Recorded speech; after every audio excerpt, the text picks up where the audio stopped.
Hello guys, welcome back. So I made a video about how to get a $50 deposit bonus, which I posted of recent, and I'm sure a lot of us have gotten it, but we're not able to trade due to the fact that it actually shows trading disabled. Now, actually, I've been seeing comments in my Telegram channel about those who were not able to trade due to the fact it was showing trading disabled, and then I took my time to actually go through the site so to figure out what's wrong and how to be able to set it back to make us place our trades. All right, so if you haven't claimed yours, you can just click on the link showing beneath right here in the video, and it will take you straight to the main video where you can actually follow the process and claim the $50 deposit bonus and start trading.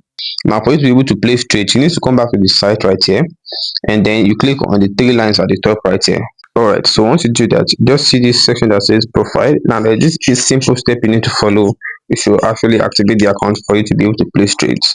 Now click on profile, then you see details like this on the screen where you'll be able to click on oh, I think I clicked on something else. No, you need to click on profile. Now you can see I clicked on profile and you see open support ticket.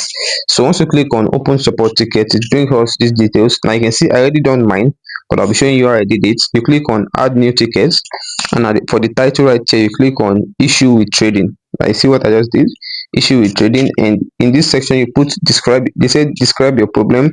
Now this is what I did. I put in a message like this: kindly help me resolve the issue with this trading account. I put the account number for the $50 deposit, and you see every single details. And if you actually have a screenshot of the place where it shows trading disabled, you can add it to that section down there.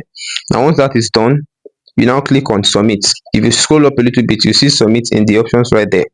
So immediately you click on submit. After like 1 hour, you come back to the site right here and place a trade. Now immediately you place a trade and it's still showing trading disabled. It means it has not been, the ticket which you actually opened have not been received, have not been gone through. So you need to make sure the ticket is being opened and they've resolved it. So once the ticket is being resolved, you'll be able to place trade right here in the app. So I hope everything is clear and you can always try it out. Don't forget to give this video a like, subscribe to the channel, and then turn on notification. Anytime I drop updates like this, you get notified and you won't miss out. Have a nice day, guys.